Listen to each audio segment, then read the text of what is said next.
বিষ মানুষকে একেবারে মারে, কিন্তু নেশা মানুষকে তিলে তিলে শেষ করে দেয়। আর এই দীর্ঘ 15 বছর ধরে আমাদের বাংলার যুব সমাজকে, বাংলার মধ্যবিত্ত সমাজকে, ইভেন বাংলার গরিব সমাজকে একটা নেশা তিলে তিলে মারছে। সেই নেশাটার নাম ডিয়ার লটারি। যেই লটারি একটা গরিব মানুষকে কোটিপতি হওয়ার স্বপ্ন দেখায়, সেই লটারি হাজার হাজার গরিব মানুষকে ধ্বংসের দিকে ঠেলে দিচ্ছে। সামান্য একটা টিকিট মাত্র কয়েক টাকা, কিন্তু এই কয়েক টাকার লোভ একটা মানুষের মাথায় এমন ভাবে ঢুকিয়ে দেওয়া হয়েছে যে একজন বেকার যুবকও আজকের দিনে ভাবছে যে সে একদিন কোটিপতি হবে। আর এই একটা সাধারণ মানুষের স্বপ্নকে বিক্রি করে তৈরি হচ্ছে কোটি কোটি টাকার সাম্রাজ্য। এখন একটা প্রশ্ন খুব ক্লিয়ার যে এই সাম্রাজ্যের পেছনে কারা রয়েছে? কেন বারবার ডিয়ার লটারিতে রাজনৈতিক যোগের অভিযোগ ওঠে? কেন বারবার তৃণমূল কংগ্রেসের নাম উঠে আসে? আর কেন সাধারণ মানুষ এখনো এই ডিয়ার লটারির সত্যিটা জানে না? এই আফিম সাধারণ মানুষের মধ্যে অল্প অল্প করে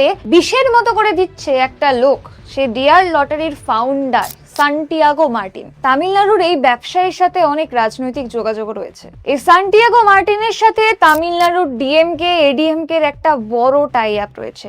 এই সান্টিয়াগো মার্টিন প্রত্যেক বছর ডিএমকে কে 700 কোটি টাকা দেয়। আমাদের তৃণমূল কংগ্রেস 2024 সালে ইলেকটোরাল বন্ডের নামে এই ডিয়ার লটারির কাছ থেকে 600 কোটি টাকা নিয়েছিল। আর ডিয়ার লটারি আমাদের পশ্চিমবঙ্গে 4,500 কোটি টাকার ট্যাক্স পেমেন্ট করেছিল।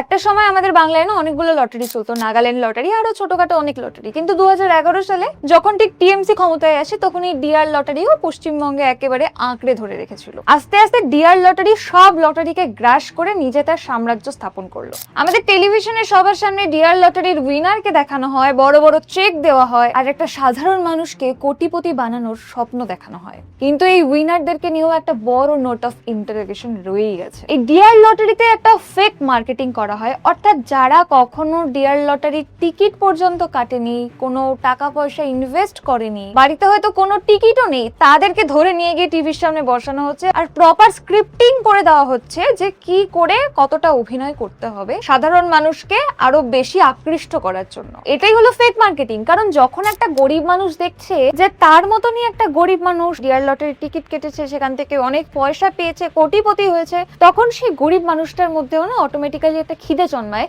যে আমিও টিকিট কাটবো, আমিও একদিন না একদিন তো কোটিপতি হবই। আর এই চক্করে তার সব সেভিংস বেরিয়ে যায়। আমাদের টিএমসির সভাপতি অভিষেক বন্দ্যোপাধ্যায় একেবারে সান্টিয়াগো মার্টিনের সাথে ওতপ্রোতভাবে জড়িত যে বাংলার মানুষের সাথে আর কতভাবে স্ক্যাম করা যায়। একে তো তার স্ক্যামের কোনো অন্ত নেই, এখনো পর্যন্ত তার স্ক্যামগুলো শেষও হয়নি, তার ওপর ডিয়ার লটারি নিয়ে আরো স্ক্যাম। আর একটা জিনিস লক্ষ্য করে দেখবেন যে যেই সমস্ত মানুষজন ডিয়ার লটারির উইনার হচ্ছে তার মধ্যে ম্যাক্সিমাম কিন্তু টিএমসির পার্সোনাল। অনুব্রত মণ্ডলের মেয়ে সুকন্যা মণ্ডল বারবার ডিয়ার লটারির উইনার। নলহাটির টিএমসির এমএলএ রাজেন্দ্র সিং এর ভাই পাপ্পু সিং, সেও বারবার ডিয়ার লটারির উইনার। জোড়াসাঁকোর এমএলএ বিবেক গুপ্তা, সেও কিন্তু বারবার এই ডিয়ার লটারির উইনার। কটা সাধারণ মানুষকে আপনারা দেখতে পান একটু মনে করে দেখুন তো? আর কতগুলো নেতা মন্ত্রীকে দেখতে পান সেটাও একবার রিমাইন্ড করে বলুন। এই ডিয়ার লটারিতে না একটা মিসলিডিং মার্কেটিং চলে যে আগে একটা সিঙ্গেল টিকিটের দাম ছিল 6 টাকা, এখন সেটাকে 7 টাকা করে দেওয়া হয়েছে।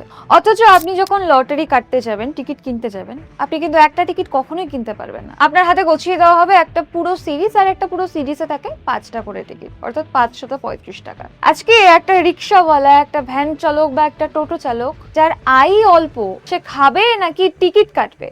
অথচ সেই গরিব দুঃখী মানুষদের মাথায় এমন ভাবে ডিয়ার লটারির স্বপ্ন দেখানো হয়েছে যে সে খেতে না পেলেও সে টিকিটটা কাটবে এই আশায় যে সেও কোনো না কোনো একদিন কোটিপতি হবে, তারও টাকা পয়সা থাকবে, তারও ধন সম্পদ হবে। এটা শুধুমাত্র টাকা হারানো নয়, এটা একটা ইন্টেনশনালি পুরো জেনারেশনকে শর্টকাট মানি প্রসেসিং, শর্টকাট মানি অ্যাডিকশনের দিকে ঠেলে দেওয়া, একটা পুরো জেনারেশনকে একেবারে ধ্বংসের মুখে ঠেলে দেওয়া। আজকে যখন ইউপিআই, ব্যাংকিং, ড্রিম11 এর মতো ফ্যান্টাসি গেমিং অ্যাপগুলো অনলাইন মারফতে চলে এসেছে, তাহলে ডিয়ার লটারিকে কেন অনলাইন করা হচ্ছে না? এটা আমার গভর্নমেন্টের কাছে সবথেকে বড় প্রশ্ন, যে কেন ডিয়ার লটারি এখনো শুধু অফলাইনই জনমাধ্যমে ছড়িয়ে পড়েছে, কেন অনলাইন আনা হচ্ছে না?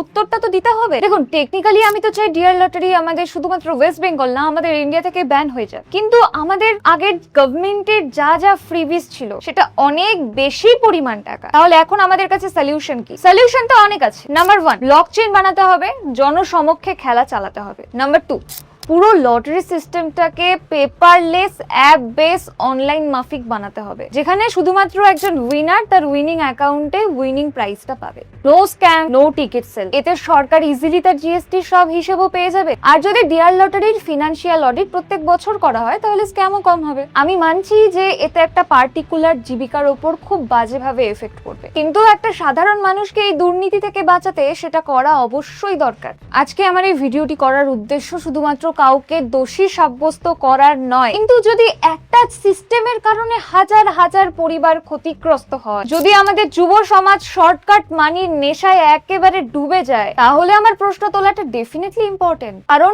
আজ লটারি শুধুমাত্র একটা খেলা নয়, এটা একটা ইকোনমি, এটা একটা অ্যাডিকশন, যেই অ্যাডিকশন তিলে তিলে মানুষকে মেরে ফেলছে মানুষের অজান্তেই। এটা আপনার কি মতামত? অবশ্যই আপনার মতামত কমেন্টে জানান। এই ভিডিওটি আরো বেশি পরিমাণে শেয়ার করুন, যাতে প্রত্যেকটা সাধারণ মানুষের কাছে আমার ভিডিওটি পৌঁছে যায়। কারণ আমার মনে হয় অনেক সময় সত্যিগুলো চাপা পড়ে থাকে কারণ মানুষের চুপ করে থাকার কারণে। নমস্কার।